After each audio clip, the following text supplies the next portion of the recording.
সতৰ অৰ্থ হ'ল স্থায়ী। আগতেও আছিল, এতিয়াও আছে, ভৱিষ্যতেও থাকিব। এই সতেই হ'ল আত্মা। অসৎ মানে হ'ল দেহটো। আগতেও নাছিল আৰু এতিয়াও নাই, এদিন নাথাকিব। এতিয়াও নাই। এই 5 বছৰীয়া শৰীৰটো কেনি গ'ল? নাই। তাৰ পাছতে শৈশৱৰ শৰীৰটো কেনি গ'ল? নাই। যৌৱনটো এদিন কেনি যাব? নাই। আৰু এদিন এই শৰীৰতে চব হেৰাই যাব। যৌৱন হেৰাব, শৈশৱ হেৰাব, শিশুৰ মুখৰ সুন্দৰ হাঁহি হেৰাব। ভাৰতবৰ্ষৰ যুৱ প্ৰজন্ম ইমান দ্ৰুত গতিত চৰিত্ৰহীন হৈছে, ব্যক্তিত্ববোৰ নষ্ট হৈছে। এই চৰিত্ৰহীন আৰু ব্যক্তিত্ব যদি স্খলন হৈ যায়, চৰিত্ৰ আৰু ব্যক্তিত্ব যদি এদিন হেৰাই যায় যুৱ প্ৰজন্মৰ মাজত, তেতিয়া বিশ্বগুৰু কাক লৈ বনাব? এজন শিষ্যই প্ৰথম গুৰুৰ বিশ্বাসী আৰু প্ৰিয়পাত্ৰ হ'ব লাগিব, আৰু গুৰুৰ আত্মাৰ লগত সম্পৰ্কীয় হ'ব লাগিব। আৰু তেতিয়াহে উপনিষদৰ জ্ঞান অৰ্থাৎ গীতাৰ জ্ঞান অৰ্থাৎ আত্মা আৰু পৰমাত্মাৰ জ্ঞান হৃদয়ঙ্গম হ'ব, জীৱনক ৰূপান্তৰ কৰাৰ সৌভাগ্য লাভ কৰিব। আৰু এই যিটো জ্ঞান, সেই সময়ত শ্ৰুতি আৰু স্মৃতিৰূপে থকা নিৰ্গুণ জ্ঞান প্ৰায় যুগৰ সন্ধিক্ষণত এদিন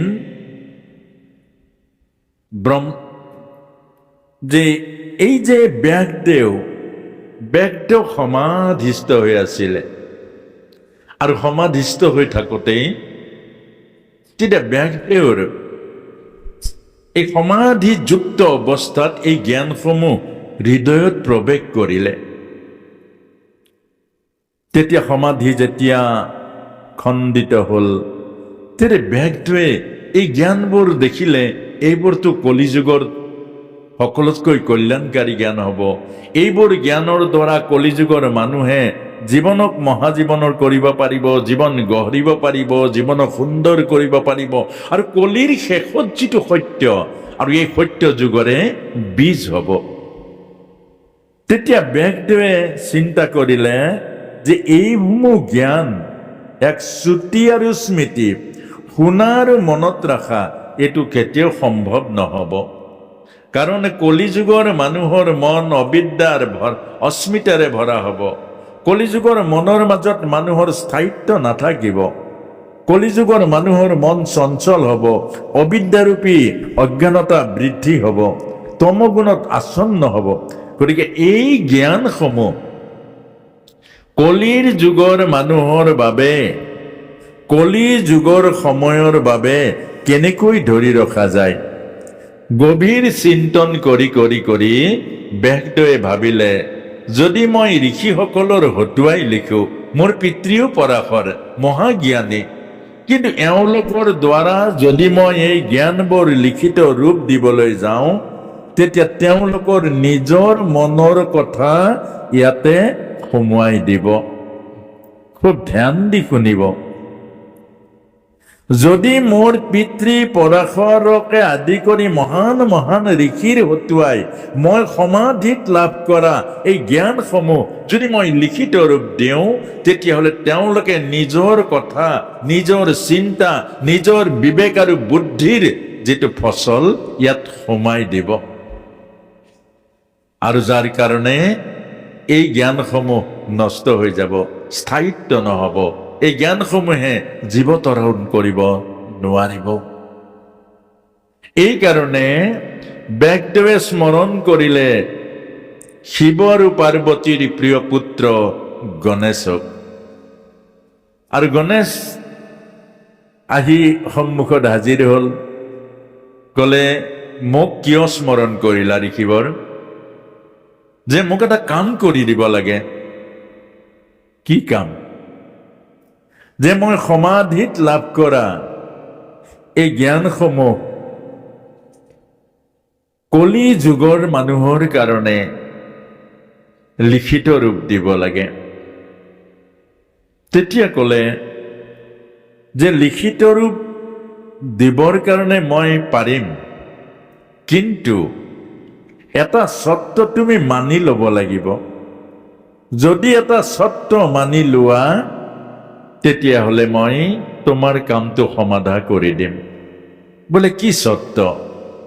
যে মোৰ কলম ৰ'ব নোৱাৰিব, মোৰ লিখনি ৰ'ব নালাগিব, মোৰ লিখনি যদি ক'ৰবাত ৰৈ যায়, মনত ৰাখিবা তোমাৰ লিখা আধৰুৱা হ'ব, মই আৰু তাত একখনো নৰম।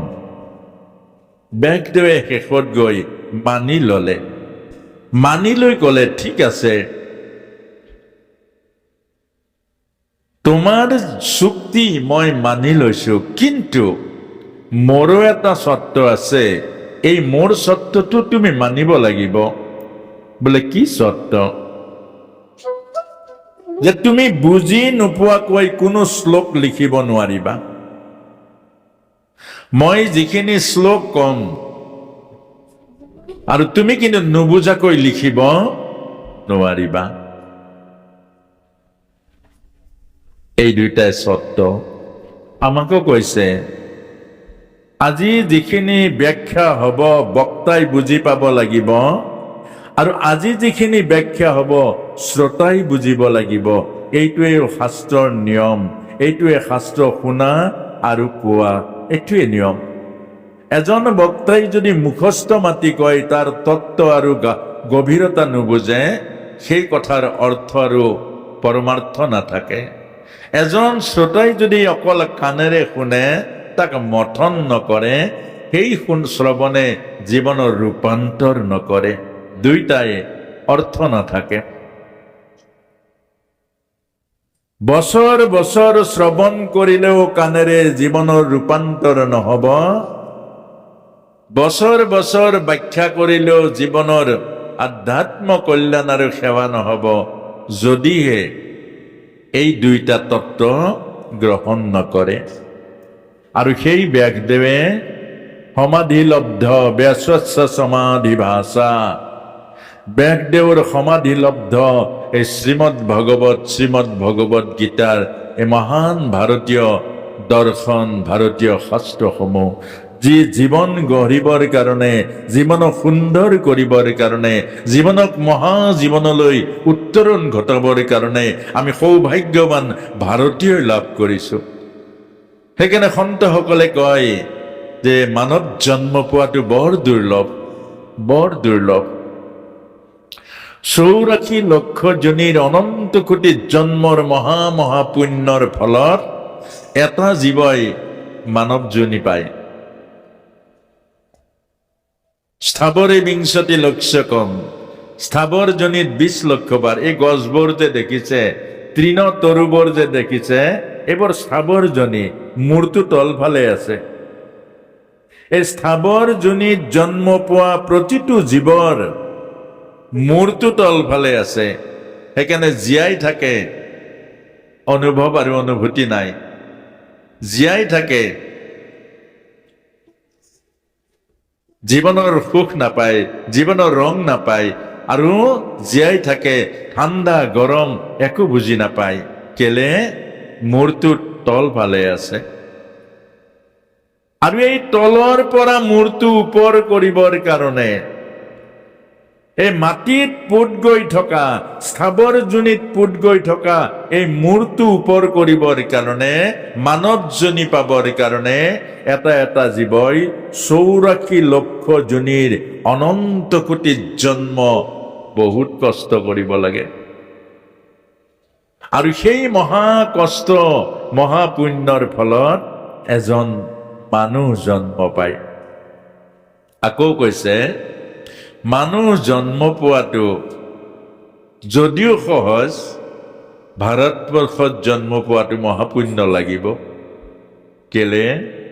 এই ভাৰতবৰ্ষ হ'ল দেৱতাৰ কৰ্মভূমি, ঈশ্বৰৰ লীলাভূমি। এই ভাৰতবৰ্ষৰ প্ৰতিটো কৰ্মই দৈবিক কৰ্ম, মনত ৰাখিব। কৃষ্ণ বুলিহে আমি কাম কৰোঁ। আনকি ডক্তৰেও এটা ভগৱত চিন দিহে প্ৰেছক্ৰিপশ্যন লিখে। এয়াই ভাৰতবৰ্ষৰ সংস্কৃতি। ভাৰতবৰ্ষৰ জন্ম পোৱা প্ৰতিজন মানুহে বুকুৰ মাজত কৃষ্ণক লৈ আহে, বুকুৰ মাজত ৰামক লৈ আহে, বুকুৰ মাজত আধ্যাত্মিক সংস্কৃতি লৈ আহে। গীতা ভাগৱত আমাৰ জীৱন আৰু আত্মাৰূপে ভাৰতবৰ্ষত জন্ম পালে লাভ কৰে। সেইকাৰণে সন্তসকলে কৈছে যে ভাৰতবৰ্ষত জন্ম পোৱাটো বহু পুণ্য লাগিব, দেৱৰ দুৰ্লভ। ব্ৰহ্মাই বাঞ্ছা কৰে ভাৰতবৰ্ষত মানুহ জন্ম পাবৰ কাৰণে। আকৌ সন্তসকলে কৈছে তাতকৈও মহাভাগ্য, তাতকৈও মহাভাগ্য কি? সৎসংগ। তাতকৈও মহাভাগ্য হ'ল সৎসংগ। নাৰদ মুনিয়ে শ্ৰীমদ ভাগৱতত কৈছে 4 মাহ 5 বছৰ বয়সৰ বালকে, 5 বছৰ বয়সৰ বালক অভিশপ্ত আত্মা আছিলে। প্ৰথম আছিলে গন্ধৰ্ব, অভিশপ্ত হৈ দাসীৰ গৰ্ভত জন্ম পালে। 5 বছৰ বয়সত 4 মাহ সৎসংগ পালে, 4জন সন্তৰ আশ্ৰয় পালে। 4 মাহ মাত্ৰ, 5 বছৰ বয়স। আৰু সেই 4 মাহৰ সৎসংগই ব্ৰহ্মাৰ মানস পুত্ৰ হৈ নাৰদ ৰূপে দিব্য জীৱন পালে। এয়া সৎসংগ, এয়া সৎসংগ। আৰু সেইকাৰণে আমাক কৈছে যে সৎসংগ দেৱৰ দুৰ্লভ, যাক দেৱতাই নাপায়। আৰু সৎসংগই, আৰু আমি আজি সৎসংগৰ সৌভাগ্য লাভ কৰিছো। এতিয়া সৎসংগ মানে কি বাৰু? য'ত আত্মাৰ আলোচনা হয়, য'ত পৰমাত্মাৰ কথা হয়, য'ত আত্মা আৰু পৰমাত্মাৰ আলোচনা হয়, যি স্থানত আত্মা পৰমাত্মাৰ সাধনা হয়, যি স্থানত আত্মা আৰু পৰমাত্মাক পোৱাৰ জীৱন ব্ৰত হয়, সেই স্থানেই হ'ল সৎসংগ, আৰু সেই সান্নিধ্যই হ'ল সৎসংগ। অসৎসংগ, য'ত দেহৰ কথা আলোচনা হয়, য'ত খোৱা লোৱা, দেহৰ সুখ সুবিধা, দেহৰ ভোগবিলাক, এইটো অসৎসংগ। সতৰ অৰ্থ হ'ল স্থায়ী, আগতেও আছিল, এতিয়াও আছে, ভৱিষ্যতেও থাকিব। এই সতেই হ'ল আত্মা। অসৎ মানে হ'ল দেহটো, আগতেও নাছিল আৰু এতিয়াও নাই, এদিন নাথাকিব, এতিয়াও নাই। এই 5 বছৰীয়া শৰীৰটো কেনি গ'ল? নাই। তাৰ পাছতে শৈশৱৰ শৰীৰটো কেনি গ'ল? নাই। যৌৱনটো এদিন কেনি যাব? নাই। আৰু এদিন এই শৰীৰতে চব হেৰাই যাব। যৌৱন হেৰাব, শৈশৱ হেৰাব, শিশুৰ মুখৰ সুন্দৰ হাঁহি হেৰাব, আৰু এদিন এই শৰীৰটো শ্মশানত যাব। গতিকে এই শৰীৰটোৰ স্থায়িত্ব নাই। ইয়াকে কৈছে অসৎ সংগ। অসৎ মানে অস্থায়ী, সৎ মানে স্থায়ী। গতিকে আজি এনেকুৱা এটা পবিত্ৰ দিন, আৰু এই পবিত্ৰ দিনটোতে আমাৰ সকলোৰে ভৱিষ্যত, যুৱ সমাজখনে আমাৰ ভৱিষ্যত। গাড়ী মটৰ প্ৰগতি এইবোৰ ভৱিষ্যত নহয়। ভাৰতবৰ্ষৰ প্ৰধানমন্ত্ৰীক এজন সন্তই প্ৰশ্ন কৰিছিল যে ভাৰতবৰ্ষৰ যে বিশ্বগুৰু, ভাৰতবৰ্ষই যে বিশ্বক শিক্ষা দিব, ভাৰতবৰ্ষ যে বিশ্বৰ নমস্য হ'ব, তাৰ কাৰণে কোনে দায়িত্ব ল'ব? এই দায়িত্ব ল'ব লাগিব যুৱ প্ৰজন্মই। কিন্তু ভাৰতবৰ্ষৰ যুৱ প্ৰজন্ম ইমান দ্ৰুত গতিত চৰিত্ৰহীন হৈছে, ব্যক্তিত্ববোৰ নষ্ট হৈছে। এই চৰিত্ৰহীন আৰু ব্যক্তিত্ব যদি স্খলন হৈ যায়, চৰিত্ৰ আৰু ব্যক্তিত্ব যদি এদিন হেৰাই যায় যুৱ প্ৰজন্মৰ মাজত, তেতিয়া বিশ্বগুৰু কাক লৈ বনাব? কাক লৈ বনাব? নৰেন্দ্ৰ মোদীক এইটোৱেই প্ৰশ্ন কৰিছে।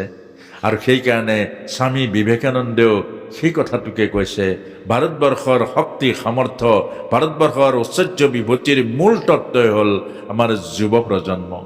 আমাৰ যুৱ প্ৰজন্মৰ মাজত যদি চৰিত্ৰ থাকে, ব্যক্তিত্ব থাকে, আধ্যাত্ম থাকে, তেতিয়া মনত ৰাখিব, এজন স্বামী বিবেকানন্দই সমগ্ৰ বিশ্বত তুলি ধৰিছিলে ভাৰতবৰ্ষক। আৰু বিশ্বক পৰিচয় দিছিলে আধ্যাত্মবাদৰ। গতিকে এই কথাটোৱে আজিও আমাৰ এই সৌভাগ্য গুৰু পূৰ্ণিমাৰ দিনতে আজি যিটো জাতীয় যুৱ সংগঠন অৰ্থাৎ জাতিৰ শক্তি, জাতিৰ সৌভাগ্য, জাতিৰ সামৰ্থ্য, গতিকে এই জাতিৰ সৌভাগ্য, জাতিৰ শক্তি, জাতিৰ সামৰ্থ্যই যে আধ্যাত্ম জীৱনৰ কাৰণে লালায়িত হয়, আধ্যাত্মিক জীৱন গঢ়িবৰ কাৰণে অন্তত শিৱসাগৰৰ এই পৰম পবিত্ৰ এই জোলা গাঁৱৰ পুণ্য ক্ষেত্ৰতে এইটো বীজ ৰোপণ হৈছে। আৰু এই বীজে দিন হয়তো শিৱসাগৰ নহয় গোটেই অসমলৈ আজি যুৱ প্ৰজন্ম যদি আধ্যাত্মিকতাৰে ভেটি গঢ়ে, যুৱ প্ৰজন্ম যদি আধ্যাত্মিক জীৱনৰ চৰিত্ৰবান, ব্যক্তিত্ববান ৰূপে অৰ্জুনৰ নিচিনা এনেকুৱা চৰিত্ৰবান হয়, পূৰ্ণ মানুহ হয়, তেতিয়াহ'লে কুৰুক্ষেত্ৰৰূপী মহামহাযুদ্ধৰ মহামহাযোদ্ধা ই পতন হৈ যাব।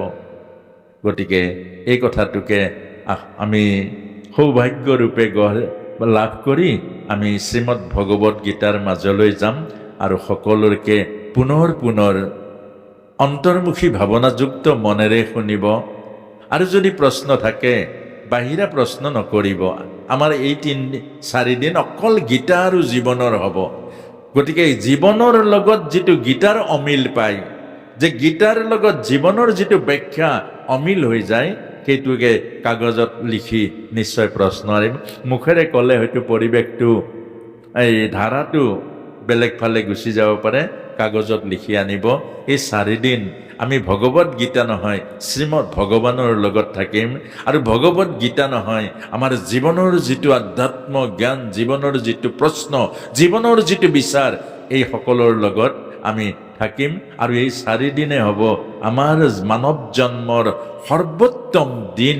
গতিকে এইখিনিকে আশা ৰাখি আমি এতিয়া শ্ৰীমদ ভগৱত গীতাৰ মাজলৈ যাম। তাৰ আগতে অকণমান নাম এপাক হওক আৰু সকলোৱে সহযোগ কৰিব আৰু খুব এটি আধ্যাত্ম বাতাবৰণৰ মাজেৰে কথাখিনি আলোচনা কৰিবৰ কাৰণে যত্ন কৰিম। কৃষ্ণ।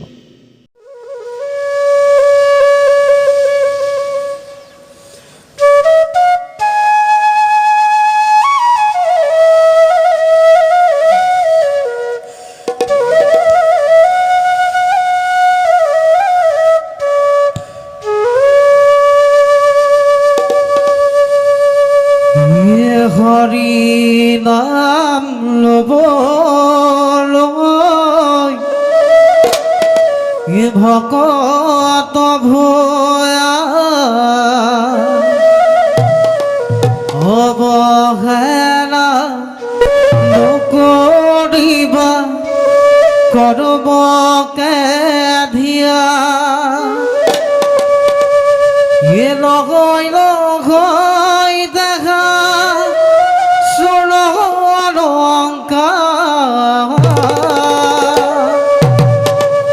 এৰি যাব লাগিব মনুষ্যসংসাৰ,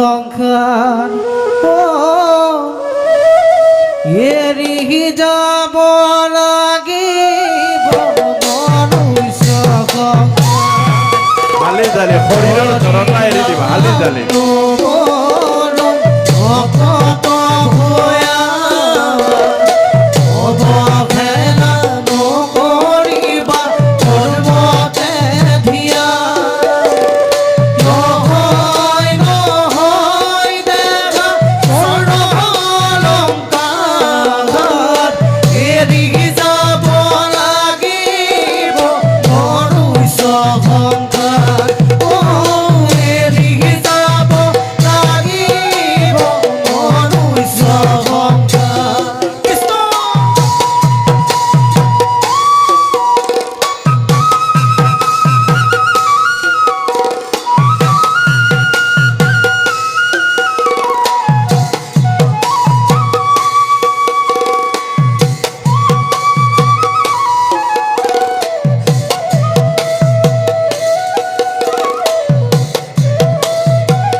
আইমাতৃসকলে উৰুলি অকণমান দিয়ক,